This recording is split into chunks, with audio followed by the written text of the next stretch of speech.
blue for me and you.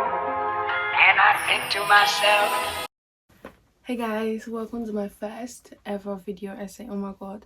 So recently I've been very much obsessed, literally addicted to watching video essays and seeing people evaluate, analyze and dissect social issues and the things that we deal with day to day. And it's been interesting to learn more, and I've noticed that it sort of opens your mind to different horizons, to different opinions, and as well as factual information and factual data, and not only just opposing your knowledge based on your opinion and your own experience, but also looking at the other perspectives of particular idea that you're finding in society essentially. So today the video essay is going to be based on aesthetics. So as we can see nowadays within social media, a lot of the platforms are liking the idea of aesthetics.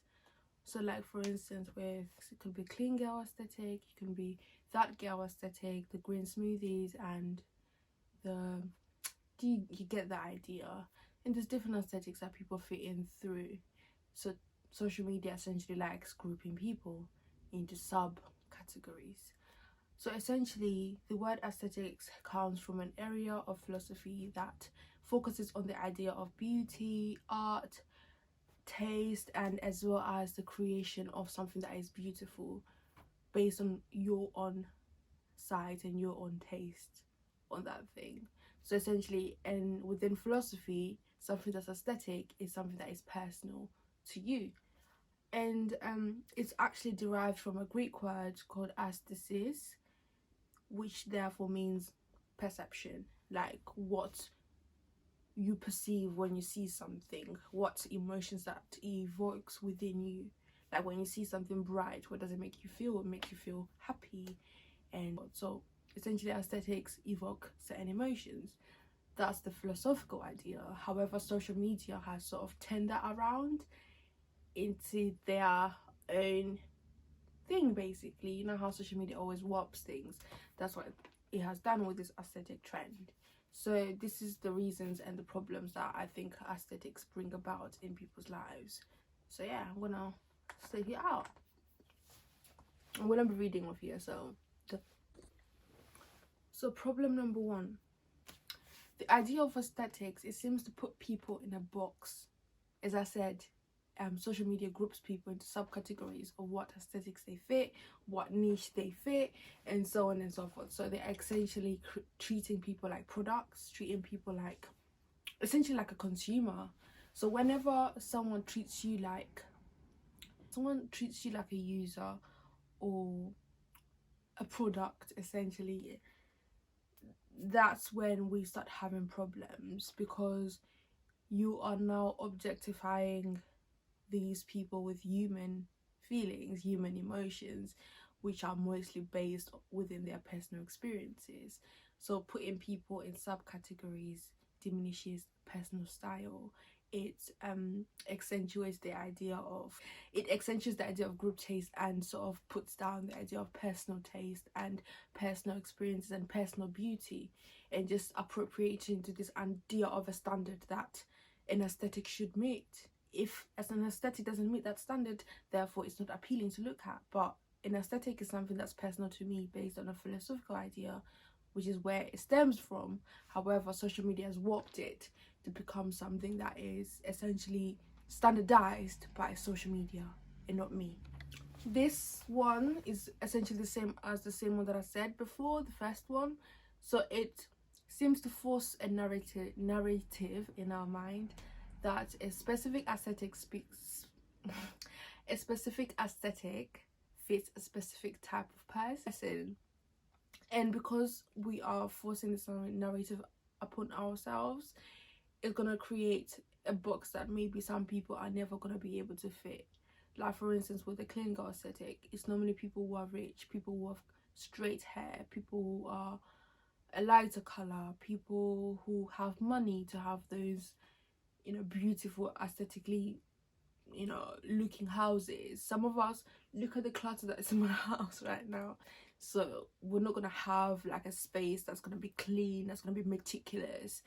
Certain aesthetics, they take away the idea and put in the idea of, for you to be part of the clean girl aesthetic, you need to have a clean house, something with a white background, you need to have nice tan decor, your house need to be top tier interior design. But that's not the case for everyone. So therefore, if you don't look that way, if you do not appease that certain aesthetic or that certain image, therefore you don't fit within that aesthetic. Third point, essentially aesthetics is something that is very much unrealistic, because if you think about it, a lot of people in social media, they are not presenting their natural authentic self. They are curating themselves to become something that people are gonna like. They're creating themselves, changing their identity to be much more appealing and much more aesthetic to their audience or to their public. So essentially what it is some of these aesthetic are achieved by superficial things. They're very much superficial because the way some people might achieve it is through filters, through filtering their personality, through filtering how they are, like their beauty and so on. And some people don't actually have aesthetically pleasing houses. They just have a little corner that has little nice material, little nice furniture that's just white, and they're just using that corner to present certain content, but really and truly that's not their whole house, it's just that corner. Same thing with other influencers. They can end up going and rent out like a shop, like an interior design shop, to try and present content to their audience. So they're creating the way they are going to appeal to people by renting something that they don't live in, or by doing this, by doing that, essentially trying to create a facade that people are going to appeal to. Yeah, cool.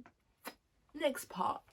So a blog by The Standard essentially stated that aesthetics has gone from a nebulous philosophical subject open to many interpretations to a fixed one-dimensional identity derived from surface level observations. This is very true, because when we appealed, to our mirror, it was based on something that was multidimensional, something that was based on my experience, something that was based on my ideas, my opinions. But now with this trendy side of things, with this aesthetically pleasing thing that we have now, everything is now fitting through this mold of just having a one type of trendy identity that everyone needs to fit in to be popular or to be well liked, to be aesthetic in the eyes of the people. But that's not how humanity is. People are based on human experiences, personal human experiences, not one type of identity, not a one-dimensional identity. That's not what it is. So yeah, anyways, furthermore, the idea of aesthetics, going again to the idea of fitting in one box, it's accentuating the idea of conformity. As you can see, human beings, we love to conform, we love to follow the leader, we love it. Because even like, let's say for example, you're walking in the street, you see some people, a group of people running, they're just running, you just see them, they're running. What are you gonna do? Me personally, I know I'll run, because that can save me from a dangerous situation. If I'm running as well, let's say there's something behind me that I can't see and they can see it, I might as well just run. I don't care. But anyways, in a real situation, you can't just run when someone else in front of you is running. You don't know what they're running at. You don't have the same problems, you don't have the same issues. Same thing with the internet. The internet is kind of making us have the same problems or the same issues, but that's not the case. Our problems and issues are much more personal to us.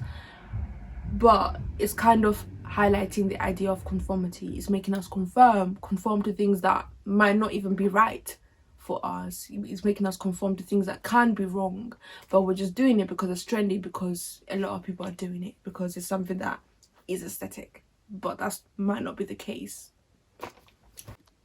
So essentially, in the olden days, well, not that old, but beauty was something that was perceived as something that was unreachable. So like with Christianity, it echoed the idea of God creates beauty, God is beauty. So therefore, as humans, we can't reach for beauty. Beauty in itself is unattainable. Beauty, nothing is fully beautiful. That's what they're trying to say. We can try and form and go towards the standards and the structures of beauty, but we can't, or there's nothing that's actually absolutely beautiful. There is a negative and then a positive for this thinking this way. For instance, if you think this way, anything that you see is just based on your feelings and your emotions. You're never gonna think and look at something, oh my god, that's so beautiful. You're not gonna have any prejudice towards something that you might not think is beautiful, because you don't believe that there's something that fits that perfection of beauty. Do you get what I mean? So if I'm someone who believes there's no such thing as beauty, it's just my emotions towards something that I see. Let's say I look at a picture or someone and I'm like, oh, that person has really good features and it's making me feel some type of way. It's making me happy. It's making me this. It's making me that. Let's say compared to someone who believes in the idea of beauty, I'm like, oh my god, that person is beautiful. Oh my god, that thing is beautiful. If they see something that's not beautiful, then I'm like, oh, she's better than her. She's more beautiful than her. She conforms to the ideal or to the form of beauty more than her.